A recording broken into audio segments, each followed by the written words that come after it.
cette émission, on consacre notre 30 minutes aux employés de la SPA Beaucette-Chemin. Et on rencontre celui qui fait partie des meubles, Rufus.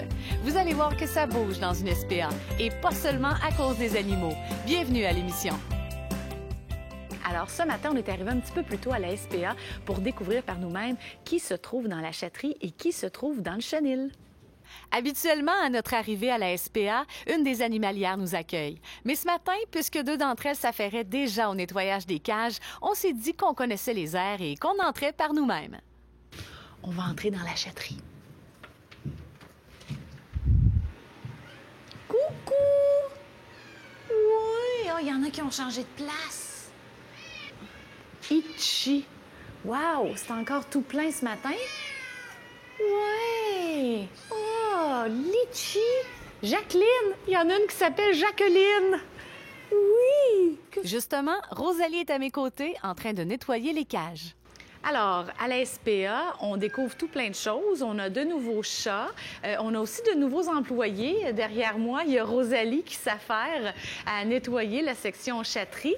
Et moi, pendant ce temps-là, je fais des découvertes et je retrouve des valeurs sûres. On espère qu'ils seront adoptés bientôt parce que si je regarde bien les cages, il y a un prénom qui me dit quelque chose, une femelle qui s'appelle Jacqueline. Lors d'un précédent épisode, on avait Jacques et Jacqueline. On avait fait un jeu de mots en pensant à l'émission La Petite Vie, un classique. Mais là, Jacqueline est toute seule sans Jacques. Que va devenir Jacqueline sans Jacques? Peut-être se faire adopter elle aussi. On va aller la rencontrer, voir si elle va toujours bien. C'est Jacqueline qui sort de sa cage. Bon matin, gens de l'homme. On s'étire. C'est-tu sa première sortie du matin, hein, Jacqueline? Oui. Ouais. Ah, c'est pour ça qu'on s'étire. Oui, je me suis lavé les mains, là, alors on va se gâter. Un poil court. Et puis, sa couleur est vraiment spéciale. Il y a du gris. Puis on a indiqué la couleur écaille. Son nez est spécial. Oui. Puis elle n'est pas malade du tout. Elle a l'air de bien se porter. Elle ronronne déjà, c'est fou. Mais où est Jacques? Il s'est fait adopter, Jacques. Oui. Jacqueline est toute seule. En fait, Jacques et Jacqueline sont arrivés en même temps, pratiquement. C'est pour ça qu'on a fait le lien. J'imagine. On demandera à une animalière qui lui a donné son nom, peut-être. Jacqueline qui est rentrée avec son frère Jacques. De là, les deux noms. Okay. Jacques et Jacqueline sont arrivés. C'est un abandon. Ils sont arrivés ensemble. Jacques est parti. Jacques était beaucoup plus sociable que sa sœur. Jacques, c'était un gros colleux. Puis il a trouvé tout de suite quelqu'un. Puis Jacqueline, ça prend un peu plus de temps, mais ça va venir. Celle qui vient de nous parler de Jacques et Jacqueline, c'est Geneviève, une des animalières de la SPA. Et vous allez voir au cours de cette émission que des animalières, il y en a à la SPA. Justement, on démystifie ce rôle avec plusieurs d'entre elles. La première, c'est Audrey. Je suis animalière depuis 2 ans. Dans le fond, mon travail consiste à donner les médicaments le matin, faire le nettoyage des cages des chiens et des chats, donner de la nourriture, de l'eau. Puis l'entretien ménager, là, faire le ménage, le pliage de linge, le lavage. Il y a Elisabeth.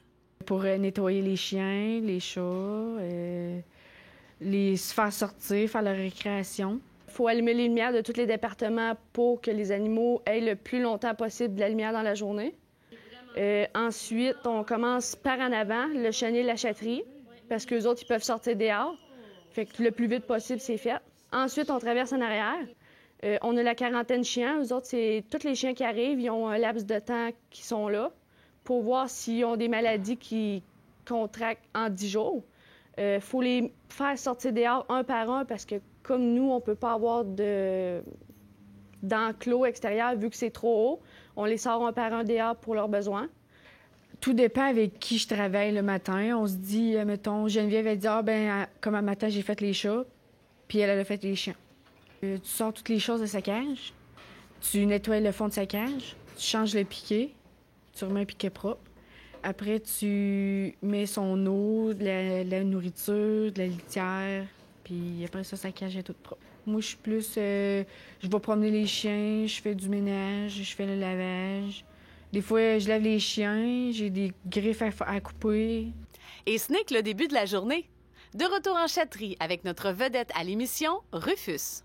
Oui, puis Rufus, il est de plus en plus sociable. Rufus, quand il est arrivé, c'était un chat justement, c'est pour ça qu'il était avec nous. Rufus était non sociable. Rufus, c'était des coups de patte, on attaque, on mord. Puis, à force de rester avec nous, il a créé... Dans le fond, Rufus, c'est un membre de notre équipe. Rufus, c'est un vendeur muet ici. Il se couche sur les arbres à chat, il se couche dans les lits qu'on vend, mais il montre au monde que, dans le fond, notre équipement il est confortable. Rufus, c'est notre contrôleur de la qualité à la SPA de tous nos produits. Il est dû à être rasé, là. On y fait la coupe lion. Ça l'évite, justement, d'avoir trop de poils sur nos articles. Mais Rufus, c'est ça. C'est notre petit vendeur muet. Oui. Puis on lui a mis un grelot parce que, vu qu'il se promène un peu partout dans la bâtisse, c'est important d'être capable de le retrouver. On reviendra à Rufus. Pour le moment, on demande à Geneviève de quelle façon elle est devenue animalière à la SPA. Depuis que c'était ouvert et que c'était mon rêve de travailler ici, fait que quand elle m'a dit « T'as-tu besoin? » J'ai dit « Oui. Elle dit « J'ai besoin de toi. Tu peux-tu venir? » Je venais matin et soir m'occuper des chiens de Saint-Isidore en bas, puis je les ai toutes, c'est moi qui les ai baptisés.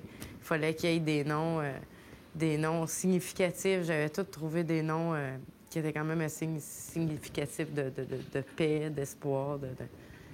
Puis ils ont tous été adoptés, c'est ça qui est le fun. Puis quand on a eu fini en bas, bien, on les a transférés en haut. Puis bien, j'ai eu un poste à temps partiel, puis après ça, bien, j'ai tombé temps plein. Fait que... Une fois entrée, Geneviève s'est fait confier plus d'une tâche à la SPA. Puis je m'occupe aussi, c'est moi qui m'occupe de prendre toutes les photos des animaux qui rentrent ici.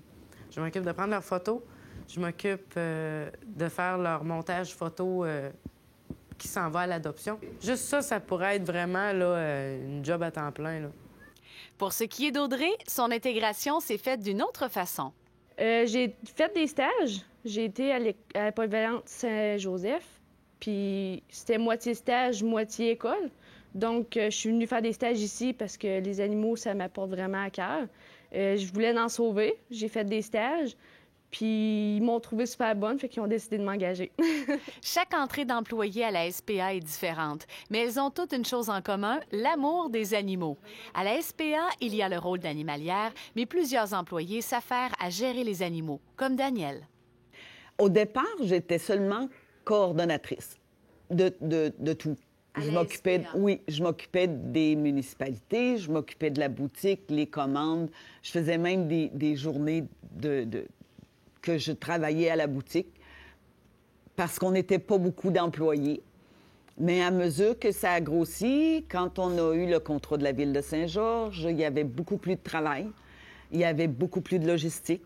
Donc, ils m'ont demandé si je voulais être en charge du dossier contrôle, puis j'ai accepté. Il y a quelqu'un qui est de garde, 24 heures sur 24. Ici, le jour, c'est moi, et le soir, c'est la ligne téléphonique qui est transférée sur le cellulaire de la personne qui est de garde, soit Pierre ou moi, ou éventuellement d'autres contrôleurs. Ça, je gère relativement bien parce qu'on a des bons outils de travail, sauf que c'est toujours du cas par cas, parce qu'il n'y a pas de municipalité qui a les mêmes règlements. Quand les filles sont débordées, moi, j'aide à la boutique. Puis des fois, c'est moi qui vais prendre les appels. Moi, je vais prendre les infos de la personne, pourquoi ils veulent se départir de l'animal, les coordonnées de l'animal. Si c'est un mâle, une femelle stérilisée, tout ce qui concerne l'animal, quel âge il a. S'il est bon avec les enfants, s'il est bon avec les autres animaux, les chats, les chiens. Je vais transférer tout ça à la technicienne animalière. C'est elle qui va décider selon si on a de la place aussi, si on prend l'animal ou non. Selon ce qu'elle me dit, moi, je rappelle la personne puis je leur dis « Oui, vous pouvez venir nous le porter une telle date. » Danielle nous parlait de l'accueil, un secteur fort achalandé. On découvrira ce poste dans quelques secondes. Pour le moment, on reparle de la mascotte de la SPA, Rufus. Notre ami Rufus. Rufus, moi, cette statue, Rufus, ça fait 1 an que je suis ici. Fait que Rufus a toujours été ici depuis ce temps-là. Rufus, on aimerait ça lui trouver une famille d'accueil. Il prendrait sa retraite de mascotte. Okay. C'est sûr que Rufus, il est bien ici, on l'aime, puis tout ce que tu voudras, mais je me dis, à quelque part, il a besoin d'une famille qui va l'aimer, qui va l'adorer, qui va lui faire des câlins, des minouches, comme comme toutes les autres chats. Il a le droit à sa liberté, je me dis, à quelque part. C'est sûr et certain qu'il peut attraper facilement plus. Il est avec les chats, il se promène des fois à l'autre côté, puis des fois, on ne veut pas. Fait qu'on dit de ne pas venir. Il nous écoute, par exemple, Rufus. Mais il y a eu la grippe. La rhino, fait que, on lui a donné des médicaments à lui aussi. On lui donne de la vitamine, la lysine, qu'il appelle, là. Puis, c'est sûr qu'il faudrait qu'il perdrait un petit peu de poids, lui aussi, mais là... On reparlera de notre grassouillet Rufus avec Audrey l'animalière. Maintenant, on s'attaque à tout un morceau de la SPA, celui de l'accueil avec Angélique. Moi, je travaille à la boutique. Donc, c'est sûr qu'à la boutique, comme vous voyez, là, on vend autant de la moulée, des brosses, des colliers, des laisses, plein d'accessoires comme ça. Autant pour les gens de l'extérieur qui veulent venir que pour nos animaux à nous qu'on fait adopter. Donc, moi, mon rôle, c'est ça, de vendre les produits. Puis en plus de ça, bien, la boutique, c'est vraiment comme le cœur de la SPA. C'est ça que les gens voient. Donc, les gens viennent ici pour adopter, pour abandonner. Donc, c'est vraiment nous qui représentent, là, je dirais... Et ça, en fait, les 3 filles de boutique, là, moi, Valérie et Lucie, on s'occupe des adoptions. Donc, souvent, on essaie de rappeler nos propres adoptions parce que c'est plus le fun, étant donné que c'est nous qui avons vu la personne en premier. Bien, c'est sûr que, dépendamment, si on est super débordé, bien, on va leur dire « allez voir », puis si vous avez des questions, revenez. Mais c'est sûr qu'idéalement, quand on a le temps, on va avec eux, puis on leur présente les chats. On demande vraiment qu'est-ce que vous cherchez pour être sûr que ça soit un bon match, là. La plupart du temps, c'est les filles de la boutique, mais nous, on peut le faire. Des fois, il y a des clients qui nous posent des questions que nous, vu qu'on connaît les animaux d'en arrière, on les connaît beaucoup plus personnellement parce que ça fait quand même une dizaine de jours qu'on les connaît. Donc, on peut leur parler des animaux, comment ils sont, leurs caractéristiques, s'ils aiment les autres animaux, s'ils sont stérilisés, vaccinés, tout ça. Ils ont un rôle de psychologue là-dedans, eux autres, là, de vraiment cerner les besoins du client, là, chose que moi, je serais pas capable. Moi, cerner les besoins de l'animal, moi, par exemple, ça, il n'y a pas de problème. Le comportement de l'animal, ça se peut des fois, il rentre un client, puis là, la fille de la boutique, elle me regarde, puis elle me fait signe. Non, tu sais, on le sait tout de suite. Il y en a que c'est... On le sait d'avance que ça fera pas une bonne adoption, puis c'est à nous de rendre ça quand même pas agréable. C'est jamais agréable de se faire refuser une adoption, mais de faire en sorte de dire à la personne, bien, vous convenez pas vraiment, comme la fois justement, le gros boxeur Brunswick. Brunswick est arrivé un jeune couple d'étudiants en appartement qui voulaient l'adopter. Donc, c'est sûrement que ce sont d'excellentes personnes qui vont avoir plus tard une maison, une famille, beaucoup d'amour à donner. Mais un boxeur en appartement avec des étudiants, ça marche pas, là. On est une équipe, puis veut pas, c'est pas mal nous autres qui expliquent aux filles de la boutique aussi comment qu'un chien est, parce qu'on a passé quand même 10 jours en arrière avec eux autres. On passe notre temps avec eux autres en avant. Fait que veut pas, c'est tout... moi, c'est pas que c'est ma possession, mais c'est tous mes petits bébés, là. Moi, c'est un tel, lui, tu sais, il aime pas la bouffe en canne au poulet, mais il l'aime au bœuf. Tu sais, ça, je suis capable même de décerner ça, là. C'est vraiment mes petits bébés. Mais je suis tellement contente quand ils sont adoptés. C'est un sentiment d'accomplissement. Il y en a que ça pince plus que d'autres quand ils partent, là. Mais quand on voit c'est pas n'importe qui vient adopter ici non plus, là. Avec les questionnaires qu'ils remplissent, avec le suivi qu'il y a, veut pas, on le sait que c'est des familles qui ont les valeurs aux bonnes places. Oui, bien en fait, si les gens ont perdu un animal, ils peuvent nous appeler. Puis nous, on a une fiche à remplir. Ils nous disent, admettons, c'est un mâle, une femelle, sa couleur, sa race. Ils nous envoient une photo. Puis nous, on met ça là, dans un cahier. Puis c'est surtout les animalières. À chaque fois qu'un nouvel animal rentre, on jette un coup d'œil. Est-ce qu'il y a un animal perdu qui correspond à ça? Si oui, on appelle. Venez voir, c'est peut-être le vôtre. Ça arrive que c'est pas lui. Mais on appelle quand même pour vérifier, là, pour être sûr de ne pas passer à côté. Justement, Angélique a quelques histoires touchantes à nous raconter, dont celle de Gigi et celle d'un chat retrouvé. Dans le fond, là, on a parlé de comment les chiens entrent, mais les chiens, ils sortent aussi. Ça, c'est plus le fun, habituellement, quand les chiens sortent. C'est ça, on a tellement des belles adoptions, là, des gens qui se déplacent de loin pour venir, puis des gens qui ont tellement la cause à cœur, puis qui viennent adopter dans un refuge pour les bonnes raisons. Puis, admettons, on a déjà eu Gigi. C'était une petite Boston Terrier qu'on avait saisie.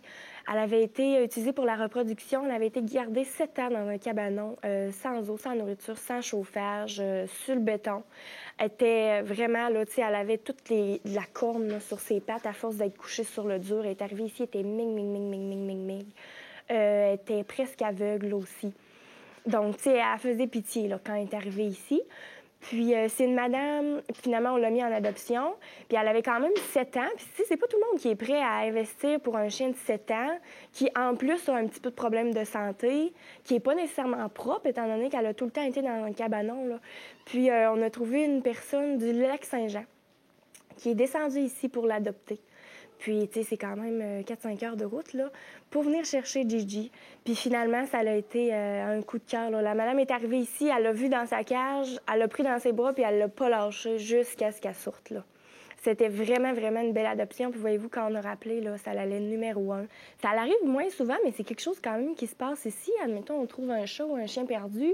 Les gens nous appellent. J'ai perdu mon chien, est-ce que vous l'avez? Puis nous, on le redonne au propriétaire. Je vous dirais que la majorité du temps, c'est des chiens. C'est assez rare qu'une personne va réclamer un chat, mais ça nous est déjà arrivé.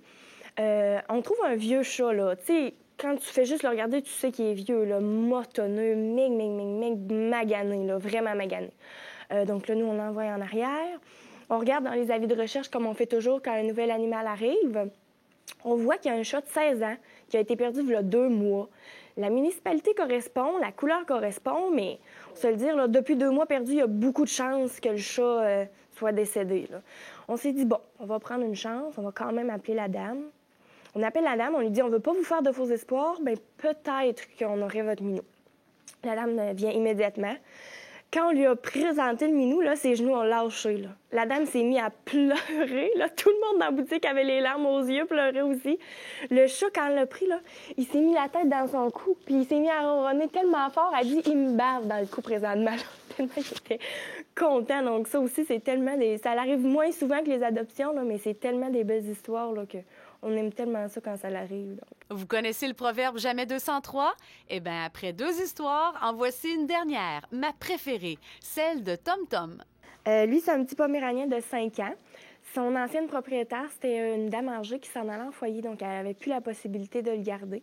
Elle est venue nous le porter ici, je vous dirais, avec beaucoup d'émotion. Moi, j'étais pas là quand il est arrivé, mais il paraît là, que, sûr que la dame pleurait, puis c'était quelque chose d'assez touchant.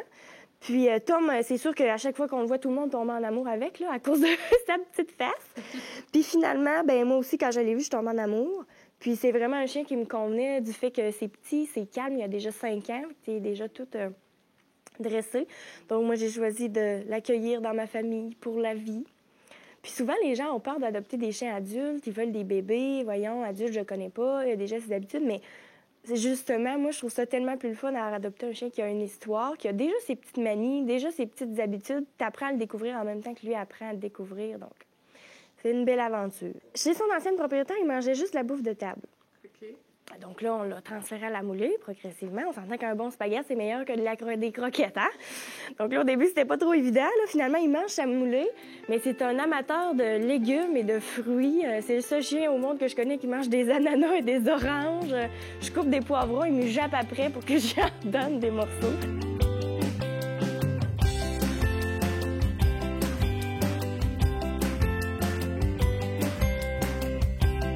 Rufus est arrivé ici à la SPA. C'est une madame qui l'a abandonné. Elle nous a donné un montant d'argent pour qu'on puisse vraiment s'en occuper, car elle voulait vraiment qu'on s'en occupe et qu'on prenne soin de lui. Au début, c'était vraiment un chat assez agressif.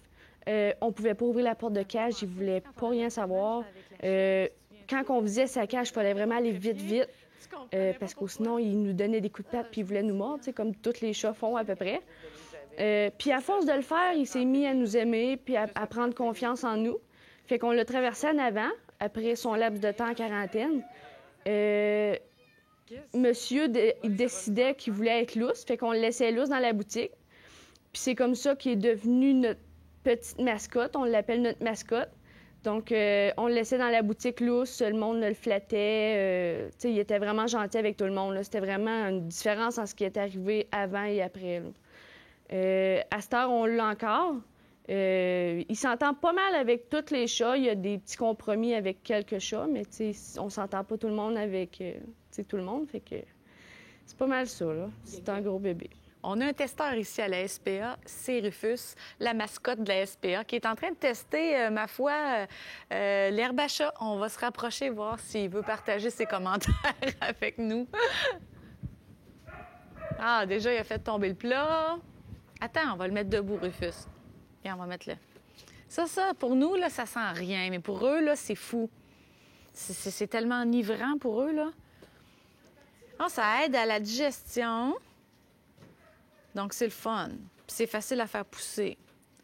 Bien des gens gravitent de façon sporadique à la SPA, dont la vétérinaire et la technicienne animalière, Sabrina, qui pour le moment examine des chats mis en quarantaine avec Geneviève. Geneviève, on est dans une autre section de la SPA, la quarantaine chat. Qu'est-ce qu'on fait là? Ici, on va venir chercher un animal, on va venir chercher un chat pour faire l'examen d'entrée avec Sabrina. OK. Il est arrivé quelque chose hier, en fait. Là, cette section-là est assez pleine. Là. Oui, on a reçu 16 chats, donc on les a pas tous examinés. Il faut faire les examens aujourd'hui. De toute façon, n'importe quel animal qui entre à la SPA, on se doit de lui faire un examen d'entrée. Oui. Ce qu'on va faire, c'est pas toi qui vas le faire, c'est toi qui vas l'apporter à la technicienne animale. C'est ça, je vais animale. l'assister. OK, donc Sabrina nous attend dans les prochaines secondes. Je vais te laisser aller chercher le premier chat. Parfait, merci. Oh, ça commence bien. Là, c'est quoi que tu trouves à faire, là? Là, je trempe mes pieds dans une solution diluée d'eau de javel et d'eau ordinaire. C'est pour désinfecter nos pieds pour pas transporter des bactéries et des virus. OK, c'est bon. Je vais te suivre, je vais fermer la porte de la chatterie, je vais t'aider. Parfait, merci. OK, on a un petit chaton que Sabrina va vérifier sur... Dans le fond, la première chose qu'on fait, c'est qu'on le pèse pour savoir comment il pèse, pour savoir combien de solutions qu'il faut lui administrer. Un gros 2,4 livres pour notre petit bébé.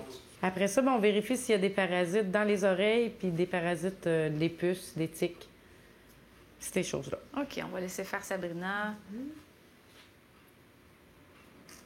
Il y a des mythes d'oreilles. Donc, c'est un parasite commun chez les chats errants, souvent, qui ont des mythes d'oreilles. Puis c'est un traitement qu'on donne tout de suite. C'est échelonné sur 2 traitements, si je ne me trompe pas. Des mythes d'oreilles. 3. 3 traitements. Il y en a beaucoup, hein? Donc là, on vide l'oreille, on nettoie l'oreille avant de mettre une solution ou une crème ou... C'est sous-cutané. C'est pas oral, c'est pas dans les oreilles, c'est vraiment en piqûre. OK. Et là, tous les chats qu'on va voir, ils vont tous subir le même traitement, mythe ou pas, à titre préventif. C'est ça. Okay. Les mythes, ça va être plus long qu'un chat qui en a pas. OK. Comme là. Ouais. Là, je dis, tiens les pattes en arrière parce que dès qu'on gratte comme ça, ben là, les pattes dispartent puis il veut se gratter. Fait que pour faciliter la tâche à Sabrina. Oui, on l'a vu tout de suite. Hein, il avait envie de prendre sa patte arrière puis se gratter l'oreille pour aider Sabrina, mais il va lui nuire plus que d'autres choses. Puis il peut se blesser aussi avec ses griffes. Oui, c'est vrai, il n'est pas dégriffé. Un petit chaton comme ça, mais il est vraiment cute. Il s'appelle comment? C'est ça qu'on va décider. Ah, OK. On va le baptiser aussi qu'on baptise. Ah, c'est le fun. On va regarder tout dépendamment si c'est un mâle ou une femelle. Puis on a des registres de noms aussi pour trouver... Pour pas jamais donner le même nom. Reste ici, mon bébé. Mais la technicienne animalière est assez inspirée de chat en chat. C'est assez impressionnant, les prénoms qu'on voit passer. Oui, on se contente pas de minou, puis... Oui, mais à un moment donné, on fait le tour vite, alors faut s'inspirer ailleurs. On peut pas toutes les appeler caramel. Oui, il y a juste un caramel. Donc, on lui a vidé les oreilles. Oui. On sait si c'est un mâle ou une femelle ou pas encore? C'est une petite fille. Alors, c'est une petite fille. Alors, on a vidé les oreilles de la petite fille. On ne sait pas encore son nom. On va la baptiser plus tard. Là, on passe à quoi? On passe... L'examen pour les puces. Les puces, OK. Alors, examen. Dans le fond, Sabrina, ce qu'elle va faire, c'est qu'elle va prendre le chat, elle le met sur une feuille blanche, puis elle secoue. Les puces sont attirées vers la couleur pâle, le blanc. Donc, s'il y aurait des puces, ça s'en irait sur ça. Ah, ouais. En tout cas, pour le moment, c'est du poil. Fait que là, ce qu'elle fait, ça, c'est une seringue d'eau. Donc, elle prend, s'il y a des petits déchets qui sont sortis du chat, elle les prend, elle met de l'eau un peu, puis là, elle frotte. Si jamais il y aurait du sang, ben ça serait une puce. Un excrément de puce. OK. Ouais. Donc là, c'était peut-être juste un excrément d'oreille qui est retombé. Peut-être, c'est ça. La saleté. Encore une fois, on voulait lui donner quelque chose à titre préventif pour pas qu'il développe de puces. Voilà. Pour pas qu'elle Tout ne est développe là-dedans. de puces. OK. Fait que là, elle va faire son petit calcul savant, 2,4 livres. Parce qu'il faut pas lui donner une dose de cheval non plus, hein? Fait qu'il faut calibrer le bron dosage. Puis un petit chat de même, ben c'est 0,05. C'est juste c'est pour vraiment... dire C'est sous-cutané. que... OK. Je vais tenir la tête. Bouge pas, ma cocotte. Je tiens la tête pour pas qu'il se débatte pendant qu'elle pique. Puis là, ben, c'est un petit produit qui chauffe. Fait que on frotte la petite puce. Alors, le moment est venu de baptiser la chatte. On a sélectionné un prénom et ce sera... Anémone. Alors, maintenant, Anémone. Et donc, une fois le baptême fait et tout ça, est-ce que ça en va dans la section adoption ou il lui reste encore Non, il quelques reste, jours? puis vu qu'elle a des mythes, ben, son séjour en arrière va être plus long le temps que les mythes soient mortes puis qu'on soit sûr qu'il n'y en ait plus. Donc, elle va être au minimum un bon 10 jours en arrière. OK. Alors, Anémone Puis il faut sera qu'elle soit dans vue l'ombre. par le vétérinaire aussi.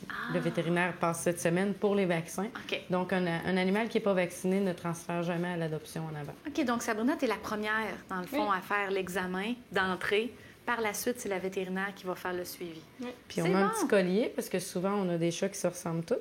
Donc, avec son petit collier, Anémone, elle s'en va, puis on va aller chercher soit son petit frère ou sa petite sœur. OK.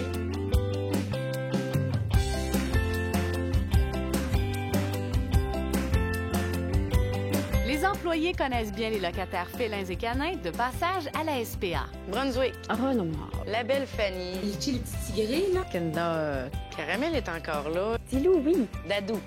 Ouais, ben ça en fait des noms à retenir, hein, Geneviève? fait que veux pas, j'ai quand même une bonne mémoire vu que je les taponne tellement, dans le sens, je les taponne autant sur l'informatique que je les taponne dans la vie pour m'en occuper. Fait que je les reconnais, Puis c'est le respect, même si c'est des animaux, tu sais, par respect, t'as un nom, je vais t'appeler par ton nom. On va compléter cette émission en donnant le mot de la fin à Jeanne, qui nous reparle de Rufus, la mascotte incontestable de la SPA. Rufus, on aimerait ça d'y trouver une maison. Rufus il est ici depuis des mois. Ça fait longtemps, Rufus. Tu vois, moi, j'ai commencé en janvier l'année passée. Rufus était ici. Fait que là, on aimerait bien ça d'y trouver une famille. Parce que, tu sais, Rufus, ici, c'est bien, mais tu sais, peut-être qu'il serait heureux aussi avec une famille, puis, tu sais, se faire flatter, se faire dorloter, comme d'autres chats, pour avoir des gourmandises. On lui donne tout ce qu'il a besoin. Mais, tu sais, la nuit, il est tout seul, puis, tu sais, dans le fond, ça prend quelqu'un pour lui et tout, là, pour vieillir, moi j'appelle ça en paix, prendre sa retraite de mascotte. c'est Moi, bon, ça ça. serait une bonne chose. Donc, ça fait un peu plus d'un an oui, qu'il est ici. Oui. OK, oui, bon, on oui. lui souhaite que Oui. l'adoption arrive Oui. dans sa vie, hein? On aimerait bien ça. Mais pour le moment, on l'aime beaucoup. Oui, on l'adore. Si jamais vous vous arrêtez à la SPA Beaucette-Chemin, ouvrez l'œil, car Rufus est peut-être caché quelque part. Un gros merci à toute l'équipe de la SPA pour cette émission et à vous d'avoir été là.